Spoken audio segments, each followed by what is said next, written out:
You were front and centre, albeit some newspapers won't have you believe that.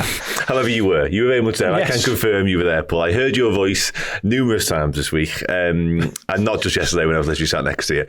It is a thing. It's a story. I guess for anybody who's not sort of au fait or hasn't heard sort of the inner workings of how it transpired, actually, let's go into that first because it is a story that's been told. But please tell us how it all happened. Yeah, it was really interesting. I've been doing this job this is my 6th season doing this job, and I've been covering Liverpool games before that in a sort of understudy role at the Echo. So maybe 6 or 7 seasons now, and I've never had the opportunity to speak to MOHAMED Salah after a game on the record. So every time you ask him, he smiles, he sort of gives you a polite no, and then off he goes and gives you the slip. So standing outside Southampton with the wind and rain battering down on the team coach, you basically assuming that it is going to be a standard reply, and on board he goes on the team coach, because coming out of where the players were to the team coach, it must have only been about 3 or 4 steps anyway, so you've got a small window to get his attention and sort of charm him into coming over. But strangely on this occasion he certainly sort of sought us out just as much as we were after his attention. And then he had a little exchange with us. It was myself, James Pearce, Lewis Steele from the Daily Mail, and Joe Prince-Wright of NBC, which is where all the video footage has come from on social media and stuff. And lo and behold, he comes over to us, and I actually couldn't believe that he was going to go on the record. I just thought he was getting a bit closer to basically tell us no yet again. So when he says he's hurrying and he's trying to get your recorder out and start the conversation, and it was obvious as soon as he said yes that he's got something on his mind. So you do the dance, he gets asked about the game, and then as quickly as possible you want to move on from that, because that's not why he wants to stop. That's not why you want to speak to him about the game, even though he'd scored 2 goals to take Liverpool top of the league. And he just, obviously his future dominated the agenda. He spoke about not being offered a deal in December or in early December. He spoke about his club. I think he said, there's no club like this, but it's not in my hands. He spoke about the fans wanting him to stay, and I asked him at the end, you're certainly doing all you can to strengthen your hand at the negotiating table with your form. So it was very clear that he wanted to relay a message publicly, and then Van Dijk comes over at the end and almost tries to haul him away, or I'm here now, lads, you just want to speak to me as well, and try and cut short that conversation as much as possible in the way that a good captain might.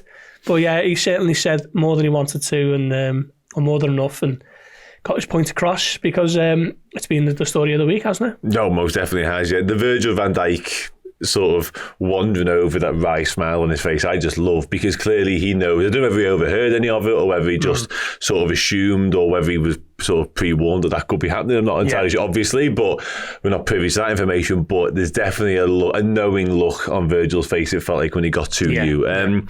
Let's sort of unpick what was said then, because it's been done to the hilt by numerous people on numerous platforms. Jamie Carragher notwithstanding as well, has had his say on it. But what did you make of it, and sort of the conclusions that have therefore been drawn? And as you said, he made a beeline for you, so clearly he had something to say. He had a message he wanted to sort of get out there into the public conscience and into the ether.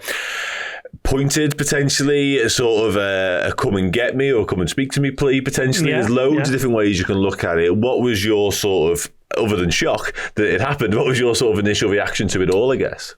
Coming away from it, obviously it's a long drive back to Southampton, and that was the talk of the drive home with Ian Doyle and James Pearce. And it was clear that he obviously wanted to make a point. It's only the 3rd time he stopped as a Liverpool player. 2 of those other times were sort of milestone moments when he scored 40 goals, delivering on a promise that he said after he scored 30. I think he was almost thinking, well, I won't get to 40, so I won't have to speak to these lads. And lo and behold, he did. Kept his promise when they won the Champions League in Madrid.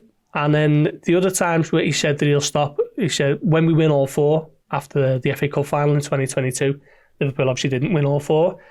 And then the other time was in April, when he said, if I speak today, they will be fired, after he had a little bit of a disagreement with Jurgen Klopp. So West Ham, wasn't it? So he knows very well that what he says carries weight. He knows how far those words stretch. So undoubtedly, he knew what the topic of the conversation was going to be. So we wanted to make a point. Now, whether Liverpool will respond to that point, with almost a player airing his dirty linen in public is another debate entirely. I'm reluctant to think that this will sort of kickstart them into action. I think they know the severity of the situation, regardless of what Mohamed Salah is saying in public. Mm-hmm.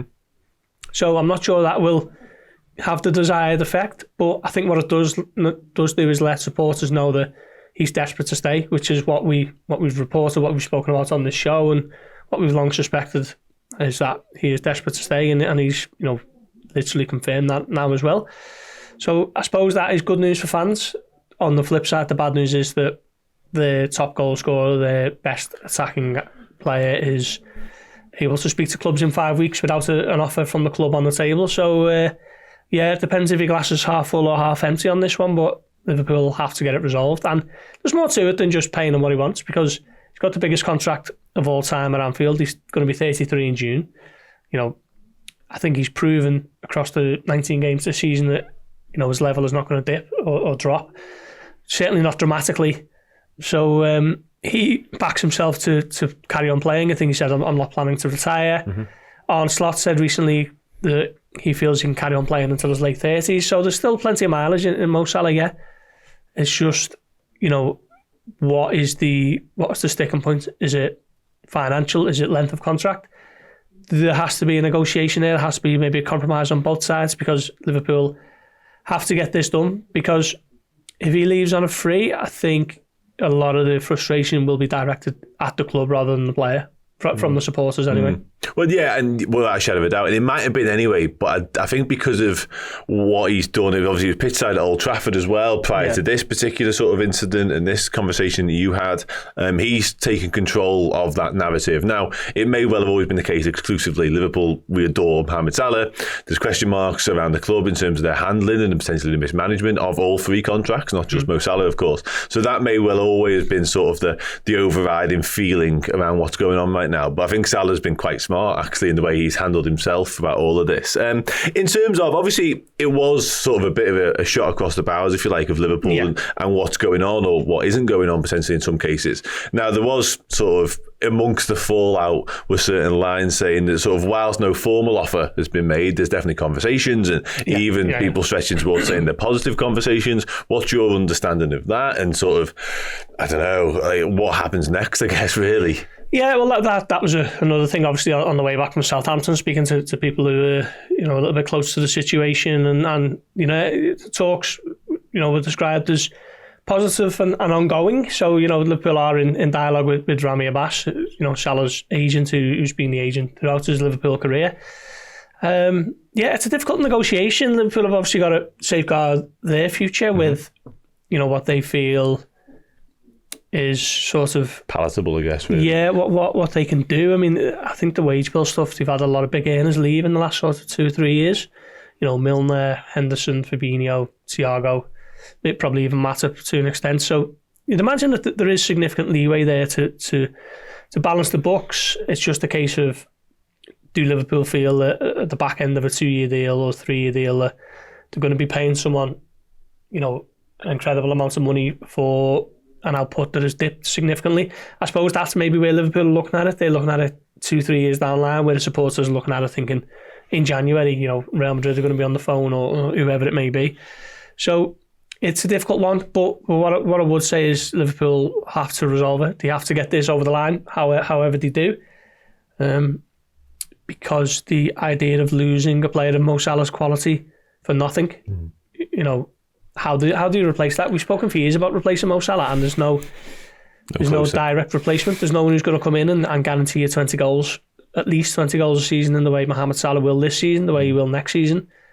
So it's probably going to cost you a lot more in transfer fees and then wages, more than it would sort of getting the finer details on what is already the contract there. No, absolutely. And this may or may not sort of come into the thought process of and in and around these decisions, but I've had a few conversations in the past year or so with Dave Powell, obviously colleague of yours, and we've spoken about sort of, obviously from a PR perspective, losing any of these three for nothing is not good news, ultimately, let alone what it means in terms of the actual football side of things and on the pitch. But in terms of like the impact thereafter, because those three, Mohamed Salah potentially at the highest point in terms of all of them, is sort of a sponsorship driver and he's a money driver, you know what I mean, in terms of what he means globally and what he means worldwide. He attracts that sort of global attention. It's not a good look whichever sort of way you dice it in a way. Just finally on the Salah funds, I think we've discussed this before, but it was quite a number of weeks ago now, so forgive me. Sort of, we've already said like this was a bit of a statement, a bit of a message towards whoever within the Liverpool hierarchy. Who do you think, has it changed, I guess, as well, really? Who does this fall upon? Because a lot of people, sort of social media-wise, Liverpool fan base-wise, are saying, Richard Hughes, time to sort this out. But in the nicest and most respectful possible way to Richard Hughes, does it actually fall sort of in his in tray, or is it a Michael Edwards, a Michael? Who is dealing with this, I guess? Yeah, it's a very interesting question. I couldn't give you the definitive answer, but what I would say is, you know, the way FSG work, having spoken to people who've worked with them and for them, they have a thing called, is it an ownership decision? Now, usually if it's a player's contract, that would fall on the sporting director. That would be down to Richard Hughes. Richard Hughes was key to tying Jarell Kwanzaa down. He's been sort of leading on the however far they got down the road with Ibrahim Konate.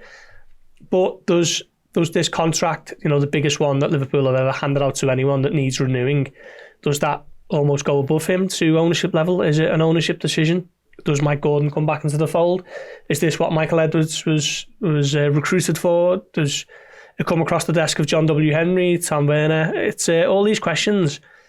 But one thing, I don't know how much to read into it, but when Salah signed his deal in 2022 in Mykonos while he was on holiday, the pictures were with Julian Ward. You know, I think Liverpool would outwardly look to make it look as though it's the sporting director's responsibility, which it would be with any other player. But I think the figures involved means that it probably would be, as they say in FSG, an ownership decision. So yeah, possibly one for Michael Edwards, and maybe even above him with Mike Gordon and or John W. Henry.